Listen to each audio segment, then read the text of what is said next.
Close confidants and handlers of President William Ruto are the worst of his enemies. And in this video, I will explain why I think these 5 men should be regarded as William Ruto's thorn in the flesh, and how they are busy messing up President William Ruto's political future, either by doing what they're not supposed to be doing, or by not doing what they ought to do.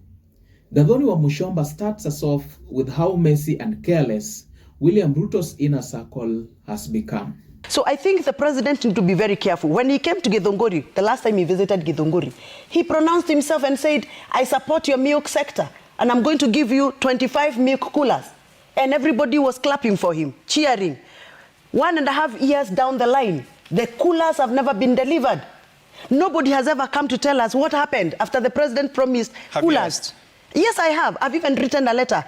I've written an official letter to the relevant ministry to ask, where are the coolers? And what is the response? I have even visited the former minister in charge of cooperative. I went to his office to ask, where are the coolers that the president promised 1.5 years ago? What was the answer? That is why now whenever he's speaking and mentions something and he had promised and he has not delivered, people are getting upset. What was the response, Mheshimiwa Mushomba? I was told that they are going to consult the presidency and get back to me. I wrote a letter and I followed with a physical meeting. But wait. You know, when the president says something, his handlers must be very careful on what he promises, so that they follow up and give communication after. Otherwise, his pronunciation nowadays are not taken very seriously. This lying, people keep on saying wongo, it's something that his handlers must deal with, because it means there's something that he had said maybe earlier that did not come to fulfillment, and people are not finding it right. If there's one thing that William Ruto has been very good at, is giving promises, many of which are fake. Now there are 2 things here. It's either the president has a medical disorder that propels him to give fake promises in every other public occurrence, or it is the handlers of the president who are not doing the job that they ought to do of keeping track of president's public utterances and pronouncements. And if the latter is true, then William Ruto will be in for a rude shock come 2027. Unfulfilled promises is equal to a vote of no confidence, and a vote of no confidence is equal to a 1-term presidency. There are 5 busybodies and culprits who are very close to William Ruto and will, in the long run, deny him a chance of re-election come 2027. Number 1, Hussein Muhammad. Hussein Muhammad is the State House spokesperson, and this light-skinned guy is responsible for collecting information about actions and events within the president's administration and delivers the president's reactions to developments and activities around the country. In other words, if Hussein Muhammad speaks, then whatever he says becomes the official position of the house on the hill. In most cases, he travels with the president wherever he goes, and because of this, he should be keeping track of the president's public utterances and speeches.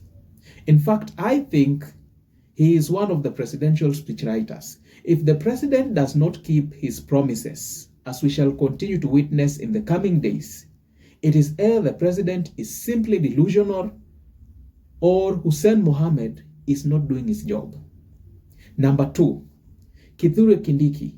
I know you are surprised that this guy has made it in this list, but I can assure you that he is one of the culprits that will destroy William Ruto's political future. Kithure Kindiki is a man who does not have a mind of his own. Unlike the impeached Deputy President Rigathi Gachagua, Kithure Kindiki does not have the balls to question any bad policies or malfunctioning of the William Ruto regime. And this is exactly why William Ruto brought this guy on board, so that he can have a smooth sailing, free of questions and requests for clarifications that were common when the truthful man Rigathi Gachagua was in government. Kithure Kindiki does not even have a voice of his own in his Meru backyard, leave alone the entire Mount Kenya region. Now, the political implication is that Mount Kenya will feel that they have simply been used as puppets in Ruto's government and would not entertain the idea of giving him votes come 2027. The nomination, the confirmation, and the consequent inauguration of Kithure Kindiki as deputy president, I think, is one of the biggest disasters in the William Ruto presidency.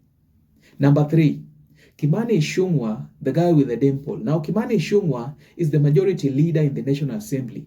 Na kazi yake ni kufuata tu Ruto kila mahali anaenda na kumsifu kama Mungu. This guy follows William Ruto similar to the way a dog follows its owner in the village.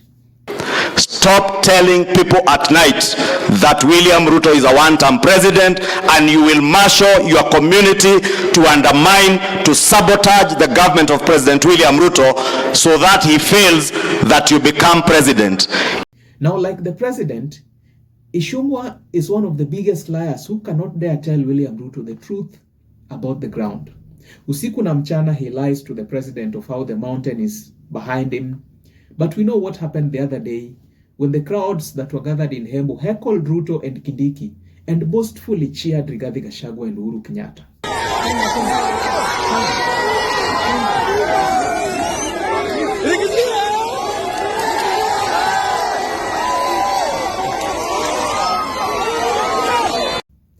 Less than 72 years ago, 72 hours ago, Kimani Ichung'wah lied to the president that Kenyans are behind him after the president was heckled in Mount Kenya. Sio ati wa Kenya wanakukimbiza na miaka miwili na kumekuwa na marais wengine. Wa Kenya pia ni watu wa imani, wako na imani. Wewe uko na nguvu na uwezo wa kubadili maisha ya Wakenya. Kimani Ichung'wah is one enemy from within William Ruto's inner circle who, unbeknown to him, will deny the president a second term in 2027. Now, number 4, Dennis Itumbi. Itumbi is the head of the Presidential Special Projects and Creative Economy, and it is in this docket where William Ruto's special projects and initiatives are handled. Itumbi has literally refused to advise William Ruto that as a head of state, we don't just go around dispensing promises and useless propagandas that disappears into the thin air as soon as the president drops the microphone. Many people assume that Itumbi is one of the greatest minds in UDA, but as for me, I believe that the danger that Itumbi poses to William Ruto's political future is as great as his mind. Number 5, Gladys Boss Sholei. Gladys is one of the worst disasters in UDA. I don't know to which forest she took her mind because she is one of those people who have publicly criticized the Catholic bishops for issuing a controversial statement that branded William Ruto as a seasoned liar. I find her actions to be very foolish because she says that the Catholic bishops ought to have gone to the president for a discussion instead of issuing a public statement.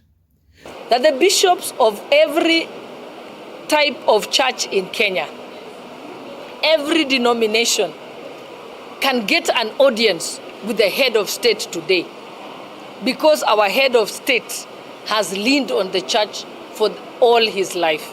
So if really they want to support him and pray for him, then they should have if they ask for an appointment at State House today, the bishops will get an appointment ahead of me. And they can get an audience with the president whenever they seek it. So they could have called the president aside, told him what they believe is going wrong, advised him on what they think should be corrected, and also pledged to pray for him that he may be able to correct whatever they think is going wrong. But when you go and castigate him and the government in public, are you really trying to resolve the problem, or are you trying to play to the gallery? William Ruto has been making promises in public. Promises made in public must be fulfilled in public, and it is as simple as that. She claims that the bishops were not factual, but she cannot explain how unfactual they were. Her public utterances has even increased the hatred that people have had for William Samoei Ruto. Now, if Gladys continues this way, then I can assure you that William Ruto will not see a second term.